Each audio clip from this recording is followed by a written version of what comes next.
Welcome to this journey into one of the most unsettling cases ever recorded, coming from the Whitechapel district of Massachusetts. Before we begin, I invite you to leave a comment sharing where you are watching from and the exact time you first heard this story. We are interested in learning where these accounts reach people and whether they are heard during the day or late at night. In the winter of 1887, people living in Whitechapel district, a small industrial area on the edge of Boston, started noticing something disturbing about a widow named Cordelia Ashworth.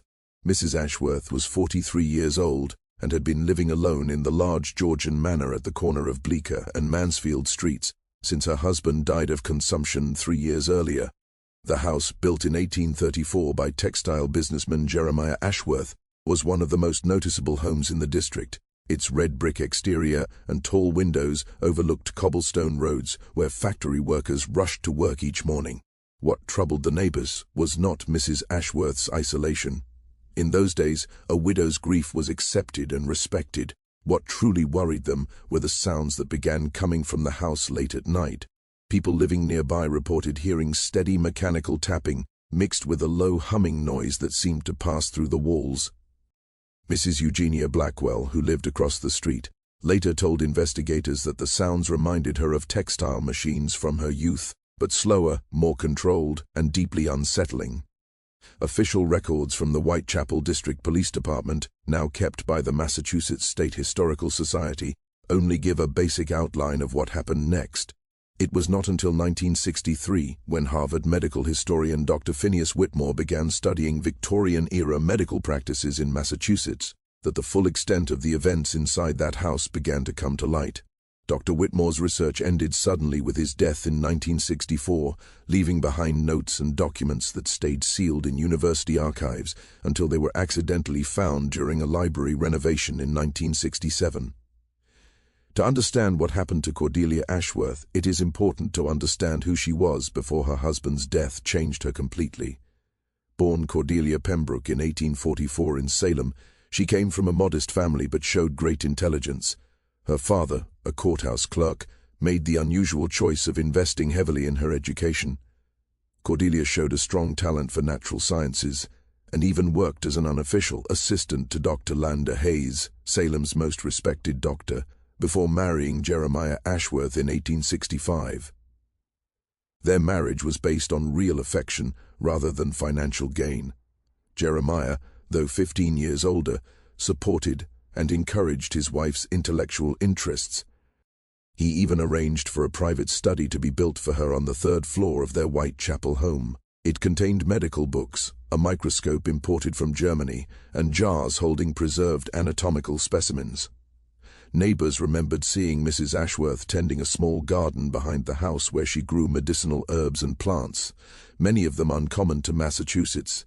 The couple never had children during their 22-year marriage, a fact Mrs. Ashworth seemed to accept calmly.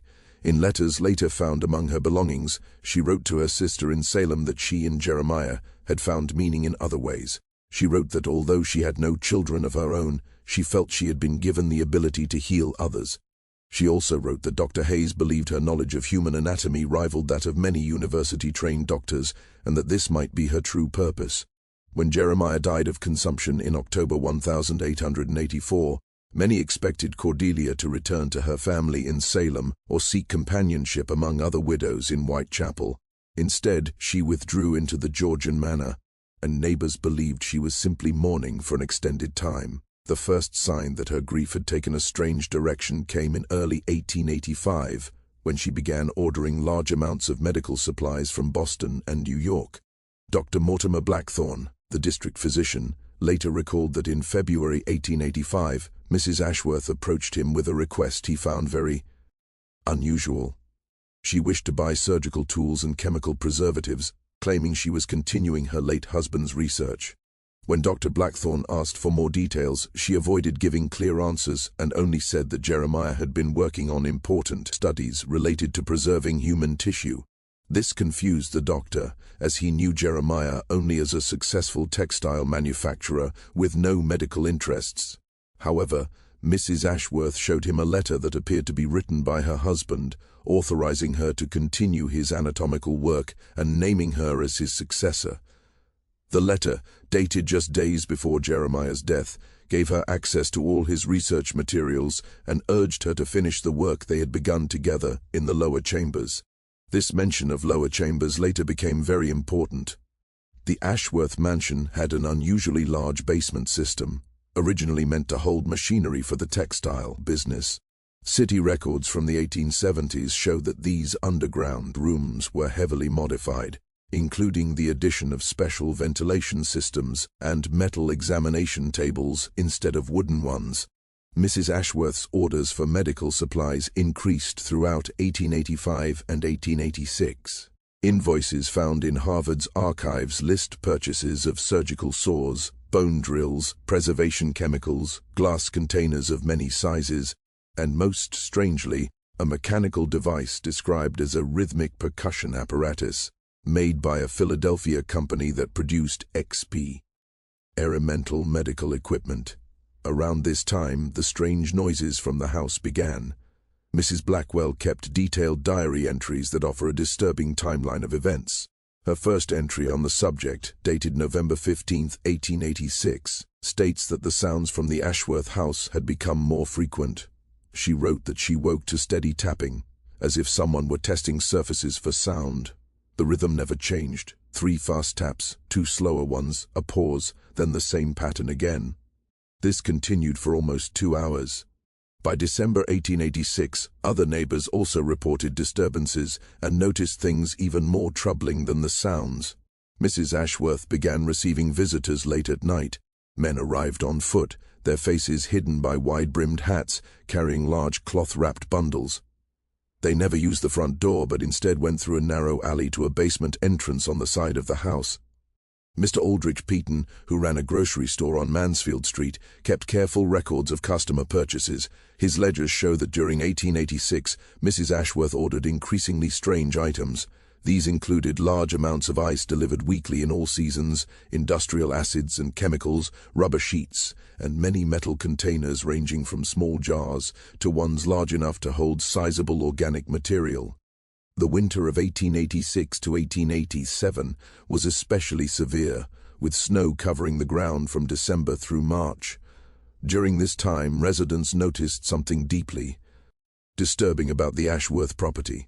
While other homes showed normal winter signs like chimney smoke, footprints in the snow, and warm light in windows, the Ashworth house seemed different. Snow melted on its roof in strange patterns, leaving bare geometric shapes.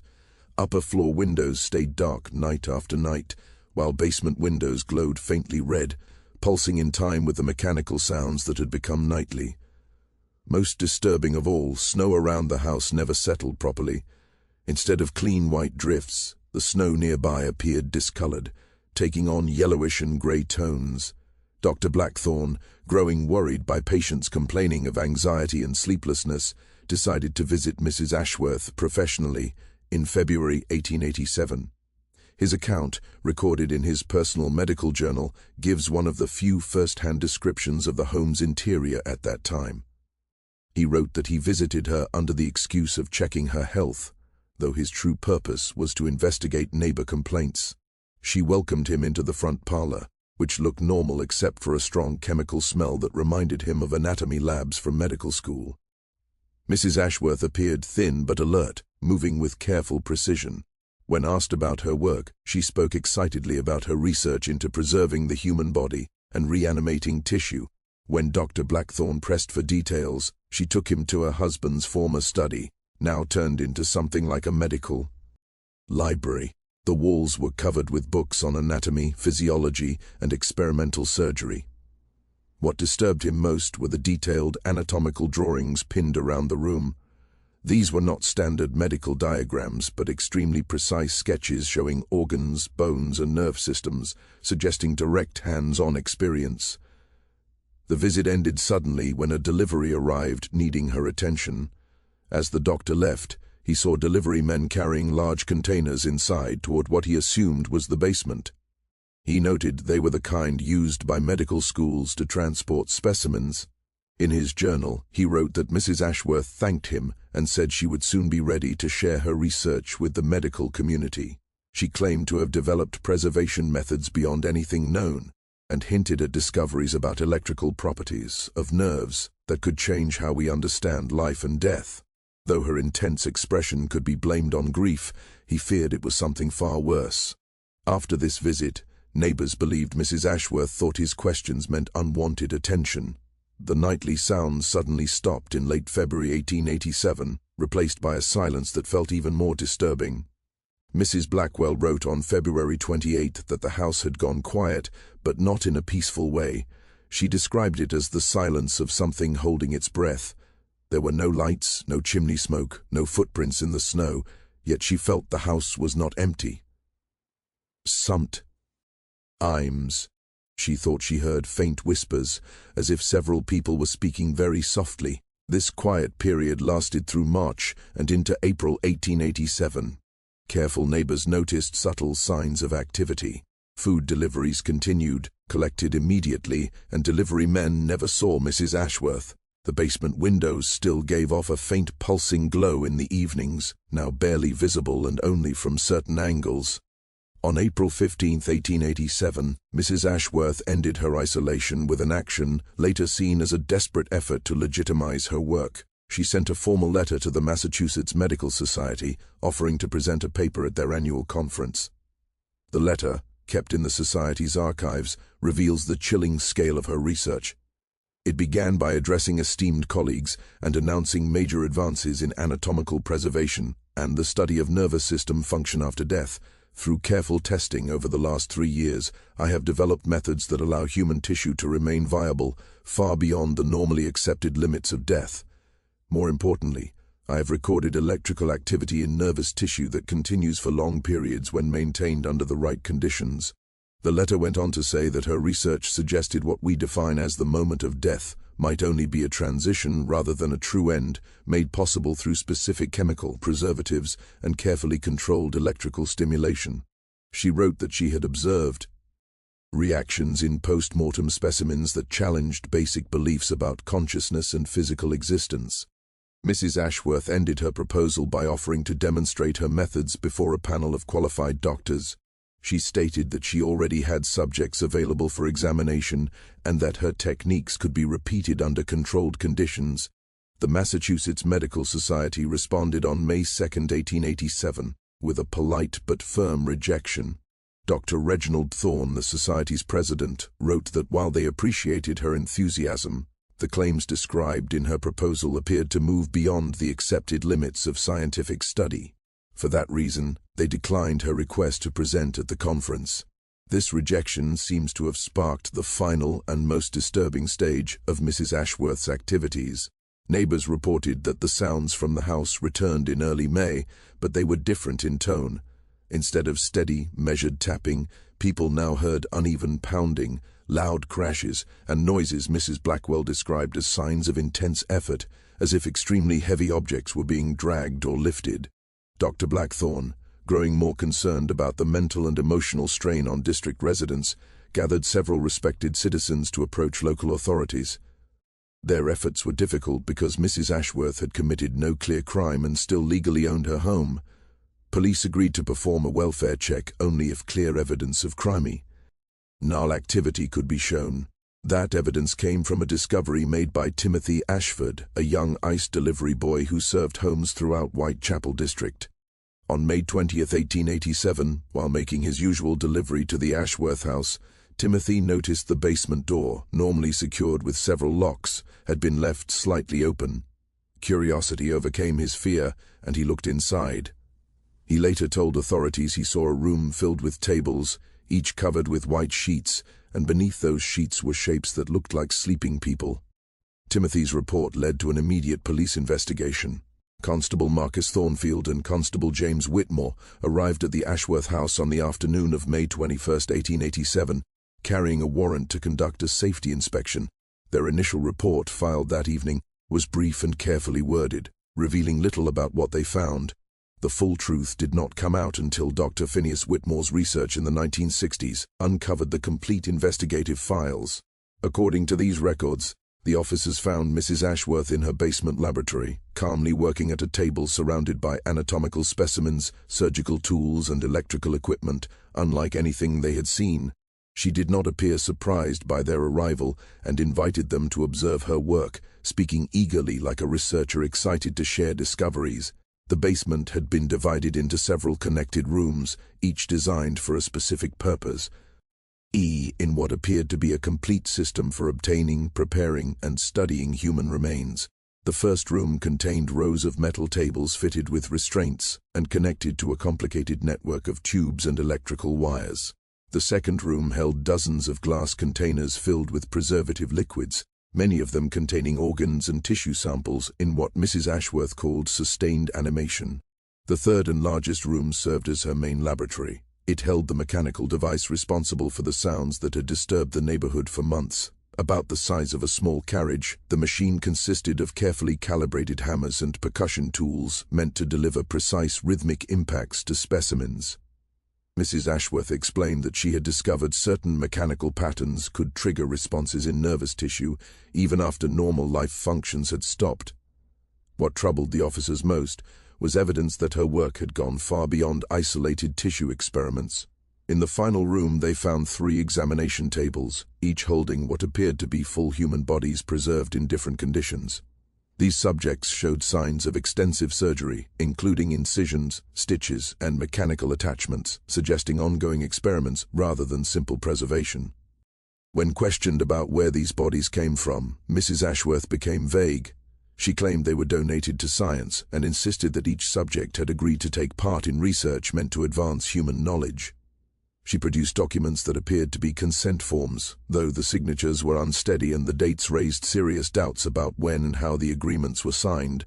Constable Thornfield's private notes, later found among Dr. Whitmore's materials, offer a more vivid description. He wrote that what they found could not be fully described in official reports. He said Mrs. Ashworth had created a factory not just for death, but for extending something that should have ended naturally.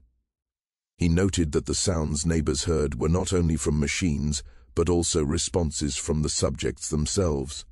He described seeing one specimen whose eyes followed movement and whose fingers reacted to touch, despite being clearly dead and partially dissected. The investigation revealed that Mrs. Ashworth had obtained her subjects through contacts in Boston's poorest areas, choosing individuals whose disappearances were unlikely to be thoroughly investigated. She posed as a physician offering free care to the homeless, the elderly without family, and those with terminal illnesses. Once under her care, these people became part of her experiments. Consent, according to documents, was obtained through methods that appeared to involve pressure and possibly chemical influence. The full extent of her work became clear when investigators found her detailed research journals. These journals, covering the 3 years since her husband's death, documented her progression from basic anatomy studies to increasingly complex experiments she called transmortem consciousness preservation. Early entries focused on keeping tissue intact for long periods. Later entries described attempts to maintain nerve function and electrical activity in recently deceased subjects. The final entries, written just weeks before her arrest, suggested she believed she had succeeded in preserving consciousness after clinical death. She described subjects who responded to questions using preset signals, showed memories and personality traits, and demonstrated what she believed was ongoing mental activity despite having no heartbeat or breathing. One entry dated May 15, 1887, stated that Subject 7 continued to show strong retention of mental function from before death. When shown personal items, the subject responded with appropriate emotional signals. She wrote that when she recreated the rhythm of a song he once enjoyed, his preserved nervous system produced electrical patterns consistent with recognition and positive emotion. She concluded that she had identified how consciousness continues beyond physical death. Mrs. Ashworth's work ended abruptly with her arrest on May 21, 1887. The legal process that followed was complicated by questions about her mental state and the unusual nature of her actions. The district attorney, faced with evidence that did not clearly fit existing laws, initially charged her with grave robbing and illegal medical practice. These charges failed to capture the true scope of her activities, but the trial held in September 1887 was closed to the public. Both prosecution and defense agreed the details were too disturbing to be openly shared. The limited court records suggest Mrs. Ashworth defended herself by arguing scientific necessity, claiming her work was valid medical research meant to benefit humanity. Dr. Harrison Blackwood, the psychiatrist assigned to assess her mental health, concluded that although she showed obsessive behavior and moral detachment, she remained mentally clear and fully aware of her actions. His report stated that she spoke about her research without emotion, showed no regret for the suffering caused, and seemed genuinely confused by society's refusal to recognize the importance of her discoveries. The fate of her research subjects became a major issue during the trial. Some subjects were clearly dead beyond any hope of recovery, while others showed signs that Mrs. Ashworth insisted indicated ongoing consciousness. Medical experts disagreed. Some believed the responses were simple reflexes in preserved nerves, while others admitted they could not explain the complexity of what they observed. In the end, officials decided to end all of Mrs. Ashworth's experiments immediately, regardless of the condition of the subjects. This decision was justified on ethical grounds, though private letters suggest some officials feared they might be ending lives that still existed under her definition. Mrs. Ashworth was committed to Danvers State Hospital for the criminally insane in October 1887, where she remained until her death in 1902. Records show she spent her years there trying to continue her research in limited ways, using whatever materials she could obtain. She continued to insist that her discoveries were real and that society was not ready to accept them. The Ashworth mansion was sealed by court order immediately after the trial, with instructions that it remain closed until all contaminated materials were safely removed. This process proved difficult, as many of her chemical solutions had unknown properties that made disposal dangerous. A team of Harvard chemists was hired to manage the cleanup, but their work was slowed when they discovered some specimens still showed preservation beyond known scientific limits. Dr. Cornelius Blackthorne, son of the district physician and a member of the cleanup team, wrote in his private journals that several subjects retained tissue flexibility and cellular integrity, suggesting ongoing biological processes despite no circulation or breathing.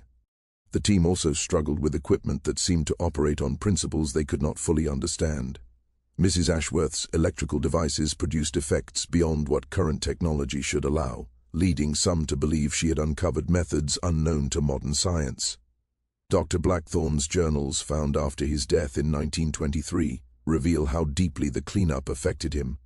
He wrote that, after 3 weeks in the basement, his understanding of life and death had been shaken. Some subjects still reacted to stimuli in ways suggesting awareness, even though they had been clinically dead for months. When the electrical devices were disconnected, the responses stopped. When reconnected, the subjects appeared to awaken in some way. Most troubling was the team's inability to explain how her preservation methods kept tissue intact for so long. They tried to recreate her formulas using her notes, but their results fell far short of what she had achieved. There seemed to be some part of her process that she never wrote down, some method or substance that disappeared along with her sanity. The cleanup was finally finished in December 1887, and all remaining specimens and equipment were moved to a secured Harvard University facility. Even so, Dr. Blackthorne's journals suggest the disposal was not completely successful. Several specimens were reported missing during transport, and some of Mrs. Ashworth's more advanced machines vanished during the transfer. In the years after the trial, multiple members of the cleanup team suffered physical illnesses and mental distress, which colleagues blamed on long exposure to Mrs. Ashworth's chemical solutions. Dr. Blackthorne himself developed a nervous disorder, marked by sleeplessness and paranoid thoughts about being watched. His journals from that time repeatedly mention sounds similar to Mrs. Ashworth's machines, which he claimed to hear inside his own home, despite having no equipment that could make such noises. The Ashworth mansion stood empty for several years after the cleanup, as buyers were discouraged by its dark reputation. When it was finally sold in 1892, the new owners reported strange events that echoed earlier complaints. These included mechanical noises at night, unusual smells coming from the basement, and unexplained electrical effects not linked to the house's wiring. These disturbances continued through several ownership changes until 1903, when the Catholic Church bought the building and turned it into a convent. The nuns stated that major renovations and religious consecration seemed to stop the disturbances, though they noted the basement stayed unusually cold and electrical devices there often failed. Dr. Phineas Whitmore began investigating the Ashworth case in 1963 as part of a wider study of Victorian-era medical practices in Massachusetts. At first, his interest was strictly academic, focused on the history of surgery and anatomical research in the late 19th century. As he dug deeper into archived material, however, he uncovered references suggesting that Mrs. Ashworth's work had been far more advanced and effective than official records admitted. Dr. Whitmore's major discovery came when he found a set of documents misfiled in the Harvard Medical School archives. These papers included detailed letters exchanged between Mrs. Ashworth and several well-known physicians of her time, some of whom were internationally respected. The letters showed that her work had attracted serious interest from high-ranking medical figures, many of whom expressed private curiosity while publicly distancing themselves from her methods.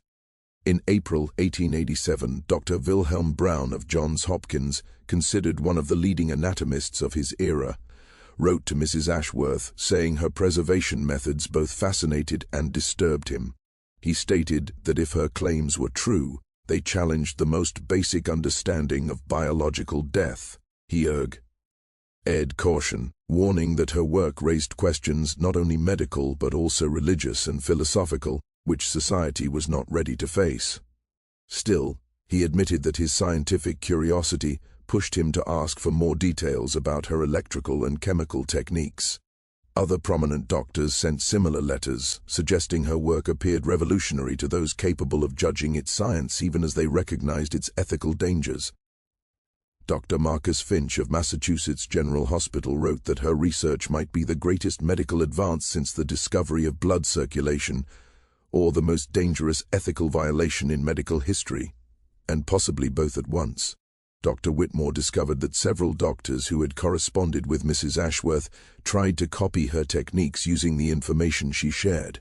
These secret experiments achieved limited success in preserving tissue, but failed to recreate the more dramatic effects she described. Dr. Brown's private lab notes, found after his death, described building a smaller version of her percussion device.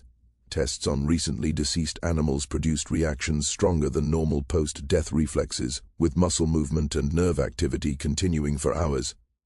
However, he admitted he could not reproduce the long preservation periods or complex responses she claimed.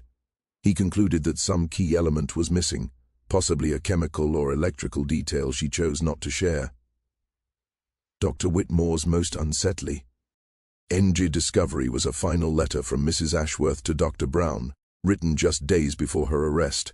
This letter was more personal and revealed her state of mind during her final work. She wrote that her research had moved beyond early stages, and that she had preserved consciousness in several subjects for more than 3 months. She claimed some subjects showed improved mental abilities, suggesting that crossing beyond physical death might actually enhance cognition. She described one subject, a homeless man who died under her care, who now solved mathematical problems beyond his abilities in life. She believed her process allowed access to knowledge normally limited by the living brain. She ended the letter by stating that death might be the beginning of a higher state of existence, and that her subjects were not victims but pioneers of humanity's next stage. Dr. Whitmore tried to confirm these claims by examining records at institutions where her correspondents worked. At Johns Hopkins, he found that Dr. Brown's lab had been abruptly shut down in late 1887, with materials moved to secure storage. Official explanations cited contamination risks, but private notes suggested administrators feared what had been discovered. Similar closures occurred at Massachusetts General Hospital and the University of Pennsylvania, where preservation research programs ended without explanation. Dr. Whitmore began to suspect Mrs. Ashworth's work had influenced a wider network of researchers who were forced to abandon their studies under pressure. This suspicion grew when he found references to a secret conference held in Philadelphia in November 1887, shortly after her trial. Organized by Dr. Finch and attended by doctors who had contacted Mrs. Ashworth, The meeting aimed to address the dangers of her research and public reaction to similar studies. Minutes from the meeting showed the doctors agreed that while her methods were scientifically sound, they threatened social stability.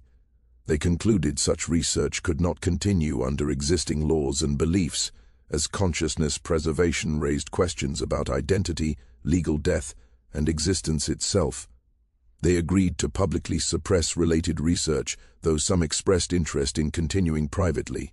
Dr. Whitmore's investigation took a darker turn when he tried to locate the facilities where Mrs. Ashworth's equipment and specimens were stored. Harvard records claimed everything was moved to a secure site in western Massachusetts, but records from that facility were destroyed in a fire in 1903. Other storage locations linked to her materials had also suffered fires or floods, destroying their contents. The repeated losses suggested deliberate destruction rather than accidents. His suspicions deepened when he learned that several people involved in the cleanup and storage of her materials died under strange circumstances. Dr. Cornelius Blackthorne died in his lab, with investigators citing expos. Eerie to unknown chemicals. 2 other cleanup workers died in similar ways within a year.